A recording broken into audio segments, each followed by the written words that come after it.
Bismillahirrahmanirrahim. Assalamualaikum warahmatullahi wabarakatuh. Jumpa kembali dengan Mr. Anangmet yang masih istiqomah dan senantiasa berbagi untuk apa? Berbagi untuk inspirasi. Nah, ini merupakan video part kedua ya. Yang sebelumnya Bapak sedikit mengulas tentang apa sih itu ukuran penyebaran data. Nah, artinya merefresh pembelajaran yang lalu agar kalian lebih ingat. Nah, berarti masih ingat ya? Berarti ukuran penyebaran data apa saja yang dibahas? Itu tadi ada jangkauan, kemudian ada hamparan, ada simpangan kuartil. Dari simpangan kuartil kita bisa tanamkan atau bisa mencari langkah, yaitu yang nilainya daripada 3 kali simpangan kuartil sendiri. Dari langkah kita bisa menentukan pagar dalam, kemudian kita bisa menentukan pagar luar. Kalau sudah dapat, nanti kita bisa menentukan pencilan.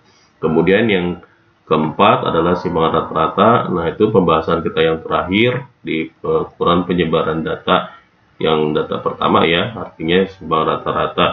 Nah, simpangan rata-rata berarti kita mencari rata-ratanya dulu, kemudian nanti saling mengurangkan dan sebagainya. Nah, kita di kesempatan kali ini kita berfokus kepada ragam atau varian, juga simpangan baku. Ada beberapa rumus. Nah, ini juga di beberapa literasi atau di literatur ya, yang mencarikan tentang mencari nilai daripada varians atau ragam. Nah, yang pertama harus kalian fokuskan adalah mencari rata-ratanya dulu. Pasti kita mencari rata-rata. Kalau untuk ukuran penyebaran data umumnya ya. Jadi rata-rata, anakku sekalian sudah bisa ya mencari rata-rata. Nah, mencari rata-rata kan umumnya rata-rata atau X-bar bacanya ini ya, atau means, itu bisa kalian dapatkan dengan cara mencari semua nilai hasil kali, berarti dari seluruhnya, dari datanya, FI dikali dengan XI, nah kemudian nanti dibagi dengan jumlah daripada FI. Nah, ini gitu ya. Nah ini kok ada istilah sigma ininya Pak? Nah, di sini ada 1 sampai dengan N, maksudnya dari kelas yang pertama sampai dengan nanti kelas yang terakhir. Nanti itu dijumlahkan semuanya, itu hasil pengalinya. Nah, ini untuk mencari rata-rata. Nah, mencari rata-rata kan juga ada beberapa macam ya. Ada yang menggunakan mencari rata-ratanya tambahannya dengan menggunakan rata-rata sementara. Kemudian sigma dari FI dikali DI ya, nah dibagi dengan sigma FI. Ada yang juga menggunakan D. Apa tuh nilai D? Nah, nilai D berarti setiap data. Jadi D itu adalah, oke, kelihatan di sini. Ya, itu D adalah masing-masing data nilai tengah nanti dikurangin dengan rataan sementara. Nah, jadi XI-nya dikurang dengan rataan sementara. Nah, yang paling Bapak suka itu adalah mencarinya dengan sistem coding. Nah, jadi rata-rata sementaranya dengan cari sistem coding. Oke, bukan rata-rata sementara di sini. Maksudnya rata-rata ini ya. Oke, kita hapus dulu. Nah, ini kita hapus semua aja lah. Nah, rata-rata atau X-bar atau min itu dicari dengan tetap menggunakan rata-rata sementara. Nah, oh ya, mengingatkan kembali untuk mencari rata-rata sementara, kalau misalkan tidak ditetapkan oleh guru, maka carilah daripada frekuensi yang paling besar. Nah, itu nanti rata-rata sementaranya yang merupakan data tengah atau nilai tengah daripada frekuensi terbesar ya. Nah, berarti kalau rata-rata sementaranya bisa dicari dengan cara XI dari FI yang paling besar. Paling besar. Nah, itu sekedar mengingatkan lah. Insya Allah udah paham semua kok. Ya, di sini, nah tadi kita fokus lagi ke yang coding. Nah, ini cara coding. Berarti nanti ditambah dengan sigma FI dikali U, kemudian dibagi dengan sigma FI. Nah, jangan lupa dikali dengan panjang atau lebar kelas atau C. Bedanya hanya itu. Nah, kenapa Bapak suka menggunakan cara coding? Karena perhitungannya tanpa menggunakan kalkulator, dia lebih mudah. Nah, datanya paling kecil. Nah, kalau yang ini, kalau menggunakan kalkulator, data manapun juga pasti bisa dicari ya, nak ya. Nah, kalau menggunakan data yang pertama, pencarian yang pertama, nanti kita terlalu panjang. Nah, ini tadi seputar tentang rataan atau means. Nah, Kemudian jangan lupa nanti setiap data tengahnya atau nilai tengahnya itu dikurangin. Nah, ini hampir sama dengan ragam sih ya. Cuma kalau ragam itu kita nggak boleh negatif. Artinya menggunakan tanda mutlak. Nah, tanda mutlak. Nah, kalau di sini kita tidak menggunakan tanda mutlak, tanda kurung biasa, tapi tetap juga tidak negatif karena dikuadratkan. Karena kalau kita kuadratkan kan jadinya positif ya, nak ya. Oke. Nanti jangan lupa dibagi dengan banyaknya data. Nah, itu nanti nilainya disebutnya S kuadrat atau ya bentuknya. Nah, ini rumusnya hanya S kuadrat ya. Ini beberapa buku ya menuliskannya ya bentuknya varian ya V, bisa juga atau ya bisa dipahami. Kemudian untuk simpangan baku. Nah, untuk simpangan baku rumusnya itu hampir sama, cuma Bapak ngambil di beberapa literatur kita ambil yang berbeda. Nah, ini jangan nanti rumusnya berbeda, nanti bingung. Nah, padahal isinya sama saja. Nah, di sini kan ada mu di sini ini kalau biasanya untuk perkuliahan ya, ini adanya biasa di perkuliahan. Tapi dijelaskan lagi, mu di sini itu maksudnya sama saja X bar, X rata-rata. Jadi biar kayaklah kasana ilmu kalian tentang mengenai simbol-simbol. Tetap saja rumusnya sama saja. Dan ini merupakan sigma. Kalau ini adalah masih merupakan data tunggal ya, anak-anak ya. Nah, kalau data kelompoknya bagaimana? Data kelompoknya cukup nanti tinggal ditambahkan sigma Fi. Jadi hasil perkaliannya dikali dengan Xi dikurang X bar dikuadratkan, nanti dibagi dengan banyaknya data. Dan datanya itu bukan lagi N. Nah, bukan lagi N, tapi sudah mengacu kepada sigma Fi. Sigma Fi. Nah, untuk yang ini pun juga sama. Nah, kalau untuk data kelompoknya pun tinggal ditambah sigma Fi, ini masih data tunggal. Jadi Bapak yang sajikan data tunggal, nanti kalau data tunggal tinggal ditambahin Fi. Artinya bukan ditambahin hasil kalinya, tapi ini kan kalimatnya ada depannya itu adalah jumlah. Maka jumlah artinya dikalikan dulu baru dijumlah. Kemudian dibagi jumlah atau banyaknya data gitu ya. Nah, sebenarnya untuk kalau misalkan kita mencarinya menggunakan varians, maka untuk menentukan simpangan baku, nah jadi ada yang simpangan baku, nah nama lainnya juga adalah standar deviasi. Nah, standar deviasi. Oke, tulis ya, standar deviasi. Nah, kalau tadi ragam, nama lainnya varian. Nah, jadi ada standar deviasi untuk nama lain daripada simpangan baku. Nah, kalau misalkan adik-adik sudah mencarinya, nah untuk mendapatkan nilai ini simpangan baku atau di sini itu kan adalah tinggal di akar daripada nilai S kuadrat. Gitu. Nah, makanya beberapa buku untuk menambahkan simpangan baku rumusnya bisa jadi S saja. Ini S. Berarti kalau untuk varian ya S pangkat 2. Nah, gitu ngitungnya. Ya, untuk lebih jelas kita lihat di sini ada beberapa rumus yang memang sudah saya sajikan. Kita lihat di sini. Nah, ini ragam atau variansi ini anak-anak nih. Nah, ini kalau tadi kan Bapak bilang kalau data tunggal bagaimana? Data tunggal sama tuh rumusnya. Ya. Nah, ini menandakan kalau ini adalah banyaknya data. Kalau ini artinya dikurang dulu, nanti kemudian hasil-hasilnya dijumlahkan. Ya, seperti ini adik-adik. Ya, ada juga kalau misalkan datanya seperti ini. Nah, ini nih sebenarnya masih data tunggal. Nah, cuman perhitungannya kenapa di sini pakai Fi, kata Pak Nanang tadi, kalau ada Fi di sini data berkelompok. Nah, fokusnya pada bilangan yang di bawah. Nah, ini N, banyaknya data masih. Nah, contohnya seperti ini. Misalkan kalau misal Bapak punya data rata-ratanya dulu, X barnya itu misalkan 8. Nah, kemudian nanti di data tunggalnya itu ada 6-nya, ada 3 kali misalkan. 6 terus 8, 7, 5. Nah, sini misalkan ada beberapa data lagi. 4, 5 gitu. Ini setelah diurut. Nggak diurutkan juga nggak masalah sih kalau ini mas. Nah, seperti ini.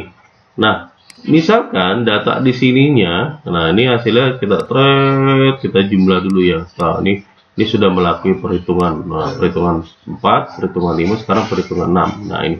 Berarti di sini, nah ini kita gunakan warna yang berbeda. Ada 3 kan 6 ya. Ada 3 buah kan, ada banyaknya 6, ada 3. Nah, ini menyatakan FI di sini itu adalah yang 3-nya. Nah, 6-nya ada 3. Nah, 6-nya ada 3, maka dihitungnya cuma 1 kali saja. Nah, gitu. Kemudian di sini baru siapa XI-nya? XI-nya ya 6 tadi, maka 6 dikurangin dengan rata-ratanya 8. Nah, ini 8. Kemudian dikuadratkan. Nah, ini sebenarnya kan masih banyak lagi ya. Ini nanti ke depannya masih banyak nih. Masih ditambah dan seterusnya. Nah, ini kalau misalkan menghitungnya satu-satu. Nah, kalau ngitungnya satu-satu ya nanti kebanyakan menuliskan. Nah, contoh menghitung satu-satu bagaimana maksudnya? Ya sebenarnya kan datanya kan kayak 6 dikurangin 8 dikuadratkan, kemudian ditambah 6 dikurang 8 dikuadratkan, nah, kemudian ditambah 6 dikurang 8 dikuadratkan. Nah, ini kan ada 3.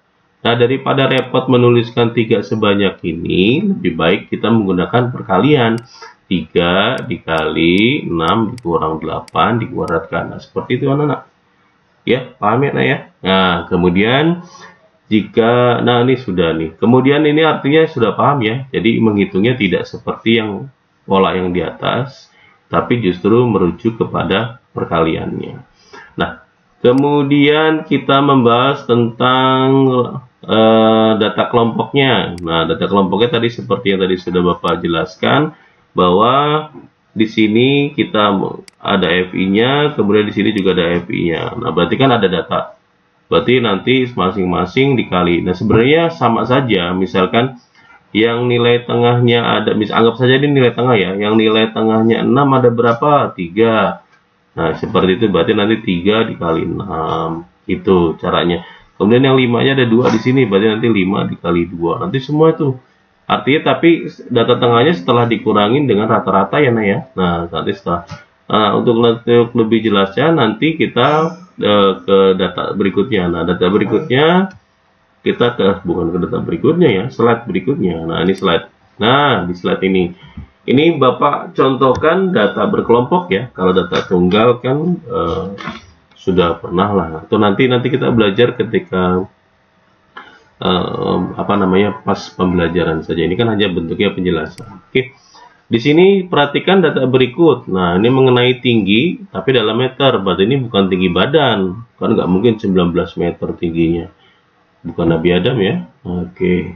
Ini banyaknya menara. Nah, berarti kita ngomongin menara. Nah, menara kan nggak mungkin sentimeter tingginya. Berarti dalam meter. Nah, di sini ada berapa kelas? Nah, adik-adik kan sudah paham ya, ada kelasnya, ada kelas 1, 2, 3, 4. Berarti di sini banyaknya kelas ada 4. Kemudian di sini adalah frekuensi, banyak menara. Berarti ini adalah FI frekuensinya. Berarti yang ini adalah tinggi menara dan lainnya itu adalah nilai intervalnya. Jadi nilai interval dari 19 sampai dengan 21 itu ada sebanyak 9. Nah, adik-adik pasti sudah paham karena kita sudah membahas tentang pembuatan tabel distribusi frekuensi yang dijelaskan melalui pembelajaran luring, kemudian juga dijelaskan dengan melalui aplikasi Excel yang waktu itu. Jadi, insya Allah masih ingat. Nah, tadi seperti yang dijelaskan sebelum-sebelumnya, bahwa kita untuk mendapatkan nilai dari ragam, nah berarti kita apa yang harus kita cari pertama kali? Yaitu cari dulu nilai means-nya. Means-nya itu apa? Rata-rata. Nah, cara mencarinya bagaimana, Pak? Nah, cara mencarinya tentu saja adik-adik sudah paham. Nah, di sini Bapak menggunakan cara pertama. Tadi Bapak bilang katanya senangnya menggunakan cara ketiga, menggunakan coding. Nah, kalau di sini kan kita ngitungnya pakai kalkulator nih, cepet nih. Bisa. Nah, kalau misalkan menggunakan coding, nah coding itu berarti kan nanti nilai yang itunya berapa nih? Nilai yang paling besarnya untuk menentukan rata-ratanya. Jadi XI terbesar didapat dari frekuensi yang bukan XI terbesar, data rata-rata sementara diperoleh dari FI yang paling besar. Nah, di sini berarti bisa dikatakan 20 itu adalah sebagai rataan sementara gitu. Jadi 20-nya. Kemudian berarti kalau dalam coding, karena kalau misalkan ini penjelasan sedikit saja ya, mengulas sedikit ya. Kalau dalam coding di sini, berarti di sini nanti 0. Nah, sebagai 0 batasannya, kemudian ke bawah 1, kemudian 2, kemudian 3. Nah, perhitungan kan jauh lebih simple. Hitungannya gitu. Bisa lebih simple dari bagaimana, Pak? Misalkan gini. Kalian kan tinggal menghitungnya tadi seperti rumus yang sudah dijelaskan bahwa untuk rata-rata menggunakan cara coding, berarti kita menggunakan rata-rata sementara, kemudian sigma dari FI dikali dengan U, nah UI, kemudian pakai U aja nih, bukan U ya, U, kemudian dibagi dengan sigma F, kemudian nanti dikali dengan panjang atau lebar kelasnya C. Lebar kelasnya bisa didapat dari mana ya? Bisa menggunakan pakai jari, misalkan 19, 20, 21, berarti 3. Berarti kita bisa tahu panjang atau lebar kelasnya sama dengan 3. Atau bisa juga dengan cara tepi bawah pada kelas kedua dikurangin tepi bawah pada kelas pertama. Berarti 22 dikurang 19. Nah, bisa hasilnya 3 juga. Berarti 22 dikurang 19 sama dengan 3. Nah, ini sama ya. Oke. Nanti tinggal dimasukkan saja nilainya. Nanti tapi perkaliannya bagaimana, Pak ya? Kan F kali dengan U. U-nya adalah yang tadi. U ada 0, 1, 2, kayak 9 kali 0, 4 kali 1, 5 kali 2, 2 kali 3, nanti hasilnya sama. Nah, untuk menghitung rata-rata, kalau di sini Bapak sudah menghitung rata-ratanya, menggunakan cara yang pertama, hasilnya adalah, tatanya di sini kita 420 nih, FI kali XI. Nah, nanti untuk yang rata-rata kalau menggunakan cara coding dilanjut ya, nah, tinggal memasukkan data saja kok. Berarti nanti pas 60 dibagi dengan 20. Nah, pas 60 dapat dari FI dikali XI, artinya 9 dikali 20, 180, begitu sampai 2 kali 29, yaitu 58. Nanti dijumlah. Nah, seperti itu ya, mengingatkan kembali. Insya Allah lah, siswa Bapak mah hebat-hebat lah, bisa lah ngitung ini. Nah, ini dapat 23 ya, kita dapat rata-ratanya. Nah, setelah itu masing-masing data nilai tengahnya dikurang daripada rata-ratanya. Yaitu ada yang min 3, 0, 3, 6. Nanti tinggal kali ini. Dikaliin dapat 198. Nah, data-datanya udah dapat semuanya. 198, kemudian 20. 20 dapat dari mana? 20 adalah jumlah daripada FI. Nah, jumlah daripada FI-nya itu bukan 20 nih. 9 tambah 4 tambah 5 tambah 2. Nah, totalnya 20. Nah, 198 yang tadi kita hitung dibagi dengan 20. Dapatnya 9,9 ya. Nah, harusnya kan kalau dibagi 2, 99 karena ada 0 berarti 9,9. Jadi ragam dari data tabel tersebut nilainya adalah 9,9. Nah, untuk menghitung varians. Nah, untuk menghitung varians seperti ini ragam atau varian. Kemudian untuk menghitung simpangan bakunya bagaimana, Pak? Nah, kita lihat di slide berikutnya. Di slide berikutnya simpangan baku. Nah, tapi kan kalau beberapa buku biasanya simpangan baku dulu baru varians. Kalau Bapak dibalik ya. Karena gampang. Nah, simpangan baku biasanya lambangannya itu hanya S atau biasa juga ditulisnya ada yang SB, ada yang SD, bukan sekolah dasar, standar deviasi. Kalau ini bahasa Indonesia simpangan baku. Ada yang juga dilambangkan dengan hanya huruf S saja. Nah, ini lambangan huruf S. Nah, ini Bapak buat tali panjang set ke bawah nih, S pangkat 2 sama dengan 9,9. Tadi perhitungannya sudah. Dari mana 9,9 ya? Sebelumnya tadi ya. Ini adalah nilai daripada varians. Nah, untuk menghitung simpangan baku atau standar deviasi, maka cukup di akar saja. Kalau 9 kan di akar 3. Berarti ini 3 lebih lah. Nah, ini kalau dihitung dengan menggunakan kalkulator, dipembulatkan menghasilkan 3,15. Jadi sebenarnya mencari simpangan baku ya jauh lebih gampang kalau kita sudah tahu variansnya. Kalau belum tahu ya gimana, yang hitung biasa saja, kemudian nanti tinggal di akar. Jadi kita sama saja menghitung variansnya, nanti hasilnya tinggal di akar saja. Nah, seperti itu, mudah ya. Nah, kita lihat simpangan baku berdasarkan rumusnya. Ini adalah rumus langkah simpelnya. Artinya kalau ketika sudah diketahui ragam nilainya adalah 4. Berapakah simpangan bakunya? Ya tinggal dibagi, tinggal di akar saja. Berarti simpangan baku adalah akar dari 4, yaitu 2. Nah, itu kan simpel. Kemudian kalau misalkan belum, ya data seperti menghitung varian saja, cuma bedanya di akar saja. Nah, ini juga sama. Oke ya, semoga bermanfaat, semoga menginspirasi. Terima kasih. Bila taufiq wal hidayah. Wassalamualaikum warahmatullahi wabarakatuh. Jumpa kembali di pembelajaran berikut bersama Mr. Ahmed.